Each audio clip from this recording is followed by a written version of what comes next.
Hello and welcome. I'm Buck from MyAquarium.Rocks. I hope you'll come visit the website, but I'm going to tell you a little bit about myself. This is my very first video recording, and it's a lot harder than it looks. In fact, it's not exactly the first, it's not even the first video recording I've done today. It may be the first one I release, but I digress. Let me tell you a little bit about myself first. This is my Tetra tank, and primarily it's a bunch of Tetras in there. I'll tell you more about it later on, but these guys have been with me for, I don't know, 6 months to a year, maybe a little longer, most of them, and I love sitting here and enjoying them. In fact, the fireplace just lit up red. I love the little fireplace in the background. Helps them breathe. Lights up. It's kind of pretty. I love sitting here watching them. I've been an aquarium enthusiast now since I was 16 years old. That's, we won't say how many decades ago that was, but that's okay. Today, that's all going to change. Today, I'm going from aquarium enthusiast to an aquaponics hobbyist. Yes, today I'm taking the leap and I'm going to aquaponics. First, let me show you something. These little plants down here. Now this aquarium is a little skimpish on the greenery because I've taken it out and I've got 3 other aquariums in the house. This is one of them. And you will see a nice big cluster here. All of this used to be in here. And there's some others as well. There's 2 more tanks that I've taken out of here to furnish with greenery. So this tank's not near as green as it used to be, but the greenery has always been important. These are live plants. They've always been important to keeping the filtration of the system, keeping the health of the fish up. And about 6 months ago, I decided I was going to take these plants and put them in a separate tank, run the water through the plants and into the tank so I'd be able to see the fish better, and they would still get the value of the plants out of it for the water. And as I researched it, I learned about something called aquaponics. And aquaponics is growing plants where the water comes up from the aquarium, wets the roots of the plants convert the nitrates and CO2 into oxygen and clean water and drops it back into the aquarium.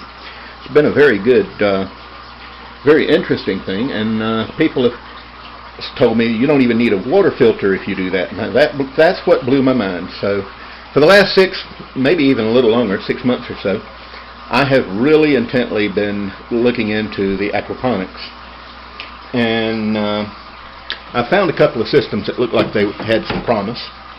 So the first thing I did is I found one, said that sounds great, I'll go buy some of the parts. So I bought a planter. And then I decided, well, I got to find a place for it, so I'm going to have to build a little stand. Build a little stand or something, put it up here. But I'm not too sure that's going to work out all that well. Besides, don't you think it's a little large? So scrap that idea for now, and go back to Lowe's and get something a little more the right size. And the nice thing about this is, see if I'm zoomed out, and I am, it would fit right up here and right over the aquarium.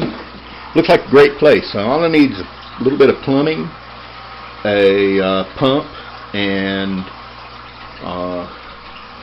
the rock to put in here, and of course some plants. But at any rate, yesterday I got bored and I decided I was going to sit down and look at some stuff about aquaponics. And I saw some guys who talked about how cheap it was to do aquaponics, and one of them came up with a great system for under $85. And then I found somebody who did one for $50. And then I found one for $35. And I finally found one that was only $10 to create it. Well, after looking at that one The last one I looked at, some fella had one that for about 150 bucks you could buy his little thing and make an aquaponics on your aquarium. And I thought to myself, dumb me. It's staring me in the face the whole time.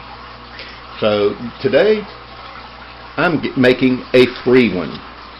Free aquaponics system. I've already got this stuff, so I don't have to pay for it. And I like salads, and one of the things that I have done is I eat cherry tomatoes. Well, I have a little cherry tomato container somewhere over here. I have this little cherry tomato container that you get cherry tomatoes in. And a lot of times what I use, and if you'll look, you see some plants tied up to my filter down there. I'll pull them off, put them in this, and actually I use them in this aquarium. And I would let them go in this. That way they would have the sprigs would have a chance to grow. They wouldn't dirty up my filter and clog the water filters on the aquarium. And today I realized that I can use this for an aquaponics. So this is my planter. I took one corner, cut a hole in it. Sounds like a good thing to do with a planter. And there we go. Hard to do with one hand. So then I went out to the garden and I found a plant. I don't know what the plant is. I don't know what kind of plant it is. It was in the flower garden, so it is definitely not one of my mother-in-law's edible plants, but I did swipe it. It's the run of the litter. There was a bunch of them, much, much bigger. And this was out on the outer edge, kind of where it goes into the, gets outside of the fence. So the tool was handy, the plant was handy, so I swiped it. Took a little bit of, a few minutes, went to the water faucet and hosed out all of the dirt out of the thing. Well, okay, most of the dirt. So, any rate. So what I'm going to do is take this, try to keep that leaf from getting torn up any worse than I've already torn it up, moving this thing around. And let's see if we can tuck this in here. Now, my theory is this little plastic flap will help hold the plant up. But then again, what do they say? The best laid plans of men and mice. So that cat could always get in the way. Alright. Okay, so let's try him. Look at that. Okay. Well, if this isn't the prettiest aquaponics plant you've ever seen in your life, I understand.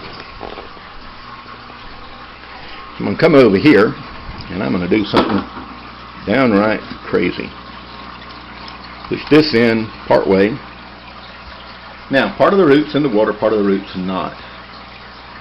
Now, I do know from what I've read, I'm smart enough to realize I need to find something to cover this so the light doesn't get to it. We don't want algae growing on the roots. But now part of the root's in the water, part's out of the water. And I don't know if this is a plant that'll survive a flooded system or not. But this is kind of a flooded system. That means that the water stays on the roots. It's just the roots aren't all in the water. An ebb and flow system is a system where the water comes up, soaks the roots, goes back down, gives them a few minutes to dry, goes back up, and wets them again. That's not this one. That will be the one that I put up here later on. But at any rate, there you have it. You have just witnessed me convert from aquarium enthusiast to aquaponics hobbyist. And this is my first video that I'm actually going to release this one. It's gotten far enough to do so. And it's the first video in the series that will be on my website at MyAquarium.Rocks. Wonderful site. It's not completely set up and ready yet as of the time of this recording. Hopefully it will be by the time you get there. Or maybe a few of you will get there early. But whatever the case, I'm going to have a lot of information on aquariums. There's a lot of good information that I already know, some experience that you just don't hear on the internet. Some of these other places have.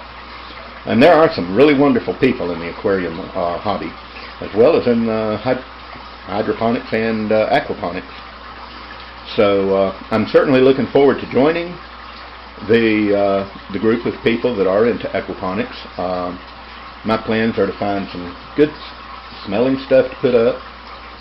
This is primarily a hobby. The number one purpose of the aquaponics for me is to filter the aquarium. For most people, it's the other way around. The aquarium's purpose is to feed their garden.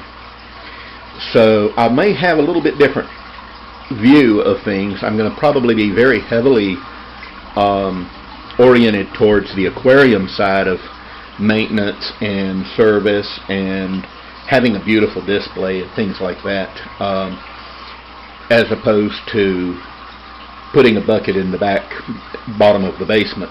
But even that won't be out of the question. I'll cover a lot of things in that when it comes to aquaponics.